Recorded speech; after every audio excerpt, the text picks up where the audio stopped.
नमस्कार दोस्तों, स्वागत है आपका हमारे यूट्यूब चैनल अंकित हेल्प स्टडी पर। दोस्तों, आज के इस वीडियो में हम बात करेंगे very most important MCQ question के बारे में। यानी कि आप सभी को हम इस वीडियो के माध्यम से 20 एमसीक्यू क्वेश्चन कराने वाले हैं, वो भी बायोलॉजी से रिलेटेड रहेगा। दोस्तों, अगर आप किसी भी एग्ज़ाम की तैयारी कर रहे हो तो इन क्वेश्चन को आपको ज़रूर पढ़ना चाहिए। दोस्तों, चलिए चलते हैं एक मोटिवेशनल शायरी की तरफ। तो शायरी क्या है दोस्तों? वक्त से लड़कर जो नसीब बदल दे, इंसान वहीं जो अपनी तकदीर बदल दे। क्या? वक्त से लड़कर जो नसीब बदल दे, इंसान वहीं जो अपनी तकदीर बदल दे।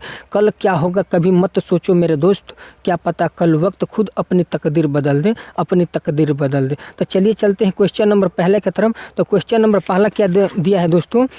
बोला है कि सभी सजीव बनते हैं, यानी कि सभी जो सजीव होते हैं जो वो किससे बनते हैं? तो ए नंबर में दिया है आपका कोशिकाओं से, और बी में दिया है क्या? अंगों से, और बी में फिर दिया है ऊतकों से, और डी में दिया है अंग तंत्र से। तो इसका राइट आंसर क्या हो जाएगा दोस्तों? एक नंबर का, यानी कि पहले का। तो पहला का राइट आंसर आपका हो जाएगा दोस्तों, ए नंबर सही हो जाएगा, यानी कि कोशिकाओं से मिलकर बने होते हैं। चलिए चलते हैं क्वेश्चन नंबर दूसरे की तरफ। तो क्वेश्चन नंबर दूसरा में क्या बोला है दोस्तों कि निम्न में से कौन एक कोष के जीव है? क्या? निम्न में से कौन एक कोष के जीव है? ए में दिया है प्लेनेरिया, बी में दिया है अमीबा, और सी में हाइड्रा, और डी में दिया है स्पंज। तो इसका राइट आंसर आपका क्या हो जाएगा दोस्तों दूसरे का? तो दूसरे का राइट आंसर आपका बी नंबर सही हो जाएगा, यानी कि अमीबा हो जाएगा। चलिए क्वेश्चन नंबर 3 की तरफ चलते हैं। तो क्वेश्चन नंबर 3 में क्या बोला है? बोला है कि कोशिकाओं का वह समूह जो समान उत्पत्ति, समान संरचना और समान कार्य को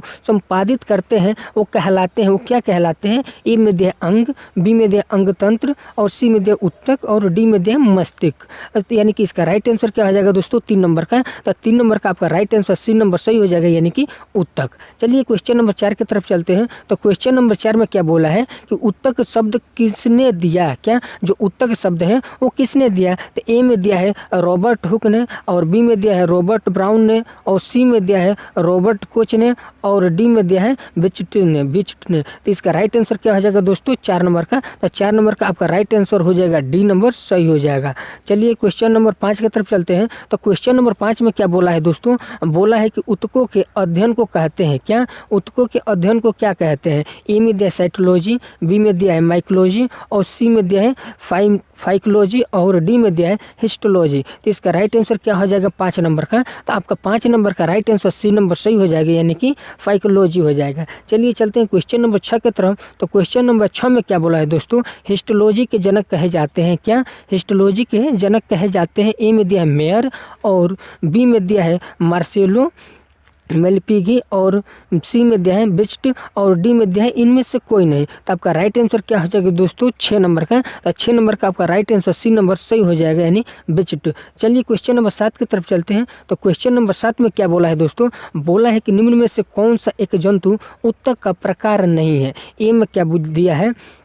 ए में दिया है एपिथेलियम और ऊतक, और बी में दिया है संयोजी ऊतक, और सी में दिया है पेशी ऊतक, और डी में क्या दिया है? फ्लोएम ऊतक। तो आपका राइट आंसर क्या हो जाएगा दोस्तों? 7 नंबर का। 7 नंबर का आपका लास्ट वाला, यानी डी नंबर सही हो जाएगा, यानी कि फ्लोएम ऊतक। चलिए क्वेश्चन नंबर 8 की तरफ चलते हैं। तो क्वेश्चन नंबर 8 में क्या बोला है? जंतु के शरीर को ढकने या बाह्य रक्षा प्रदान करने वाले ऊतक है, यानी वो क्या कहलाते हैं?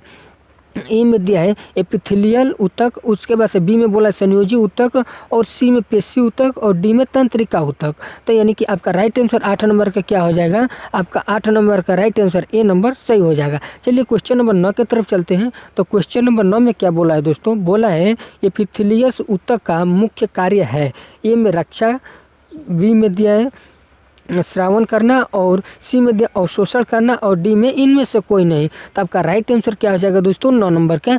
9 नंबर का आपका डी नंबर सही हो जाएगा, यानी कि इनमें से कोई नहीं। चलिए क्वेश्चन नंबर 10 की तरफ चलते हैं। तो क्वेश्चन नंबर 10 में क्या बोला है दोस्तों? बोला है कि एपिथेलियस ऊतक का उद्गम हुआ है।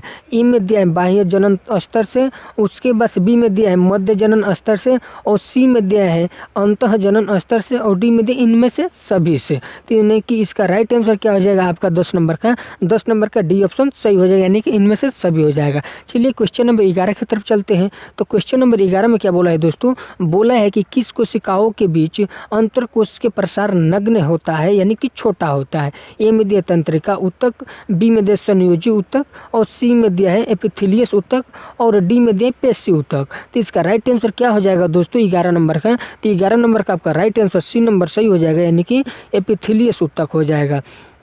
चलिए चलते हैं क्वेश्चन नंबर 12 की तरफ। तो क्वेश्चन नंबर 12 में क्या बोला है कि एपिथेलियस ऊतक के संदर्भ में असत्य चुने, यानी कि इसके संदर्भ में असत्य आपको चुनना है। तो ए में क्या बोला है कि यह त्वचा का निर्माण करता है, बी में इसकी कोशिका सटे होते हैं और सी में इसके 5 आधार झिल्ली होती है और डी में रक्त इसका एक उदाहरण है। तो इसका राइट आंसर क्या हो जाएगा दोस्तों 12 नंबर का। तो 12 नंबर का आपका डी ऑप्शन सही हो जाएगा, यानी कि रक्त इसका एक उदाहरण है। चलिए क्वेश्चन नंबर 13 की तरफ चलते हैं। तो क्वेश्चन नंबर 13 में क्या बोला है विसरण के लिए अधिक उत्तरदायी है। ए में दिया है सल्की एपिथेलियम और बी में दिया है क्या स्तंभकर एपिथेलियम और सी में दिया है घनाकार एपिथेलियम और डी में तंत्रिका ऊतक। तो इसका राइट आंसर क्या हो जाएगा दोस्तों 13 नंबर का। तो 13 नंबर का आपका ए नंबर सही होगा, यानी कि सल्की एपिथेलियम हो जाएगा। चलिए क्वेश्चन नंबर 14 की तरफ चलते हैं। तो क्वेश्चन नंबर 14 में क्या बोला है दोस्तों, बोला है कि त्वचा है, त्वचा क्या है।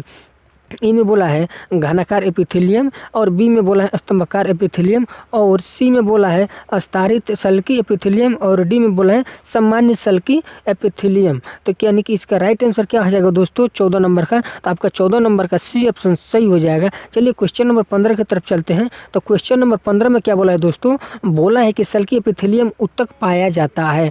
ए में क्या बोला है आहार नाली में, बी में बोला है कोशिकाओं में और सी में बोला है कोशिका में और डी में बोला है में से सभी। तो यानी कि इसका राइट आंसर क्या हो जाएगा 15 नंबर का। तो आपका 15 नंबर का राइट आंसर डी ऑप्शन सही हो जाएगा, यानी कि इनमें से सभी हो जाएगा। चलिए क्वेश्चन नंबर 16 की तरफ चलते हैं दोस्तों। तो क्वेश्चन नंबर 16 में क्या बोला है कि निम्न में से कौन गलत मिलान है, यानी कि इनमें से कौन सा गलत मिलान है, यानी कि इनमें से आपको गलत मिलान बताना है। तो यानी कि आपका डी नंबर सही हो जाएगा। क्या हो जाएगा डी नंबर सही हो जाएगा, डी नंबर आपका सही हो जाएगा। चलिए क्वेश्चन नंबर 17 की तरफ चलते हैं। तो क्वेश्चन नंबर 17 में क्या बोला है दोस्तों, बोला है कि घनाकार और स्तंभकार ऊतक मदद करते हैं। क्या ए में दिया अवशोषण करने में और बी में उत्सर्जन करने में और सी में स्राव करने में, डी में यानी कि इनमें से सभी। तो यानी कि 17 नंबर का आपका राइट आंसर क्या हो जाएगा दोस्तों डी नंबर सही हो जाएगा, यानी कि इनमें से सभी को मदद करता है। चलिए चलते हैं क्वेश्चन नंबर 18 की तरफ। तो क्वेश्चन नंबर 18 में बोला है क्या बोला है कि वृक्कीय नली और लार ग्रंथि के स्तर का निर्माण करता है और उसको यांत्रिक सहारा प्रदान करता है। ए में क्या दिया है कि स्तंभकार एपिथेलियम, बी में दिया घनाकार एपिथेलियम, सी में दिया स्तरिक सिल्की एपिथेलियम, उसके बाद डी में दिया सामान्य सेल की एपिथेलियम। तो यानी कि इसका राइट आंसर क्या हो जाएगा दोस्तों, यानी कि इसका राइट आंसर हो जाएगा 18 नंबर का बी ऑप्शन सही हो जाएगा। चलिए क्वेश्चन नंबर 19 की तरफ चलते हैं। तो क्वेश्चन नंबर 19 में क्या दिया है कि उस ऊतक का नाम बताएं जो ग्रंथि बनाते हैं। ए में दिया एपिथेलिया, उसके बाद बी में दिया पेशीय ऊतक और सी में सल्की ऊतक और डी में घनाकार एपिथेलियल। तो यानी कि इसका राइट आंसर क्या हो जाएगा दोस्तों 19 नंबर का, 19 नंबर का डी ऑप्शन आपका सही हो जाएगा। चलिए क्वेश्चन नंबर 20 की तरफ चलते हैं। तो क्वेश्चन नंबर 20 में क्या बोला है एक कोशिकीय ग्रंथि है। ए में क्या दिया है गॉबलेट ग्रंथि और बी में दिया लार ग्रंथि और सी में दिया है ग्रासे ग्रंथि, उसके बाद से डी में दिया है थायराइड ग्रंथि, थायराइड ग्रंथि। तो यानी कि इसका राइट आंसर क्या हो जाएगा दोस्तों 20 नंबर का ए ऑप्शन सही हो जाएगा। दोस्तों आप लोग को हम इस वीडियो में 20 MCQ करा दें। कितना करा दें दोस्तों 20 MCQ क्वेश्चन करा दें। इनमें से आपका कितना राइट है आप लोग इस वीडियो के कमेंट बॉक्स में ज़रूर बतलाइएगा दोस्तों। चलिए मिलेंगे किसी अगले वीडियो में दोस्तों। Thank you, bye.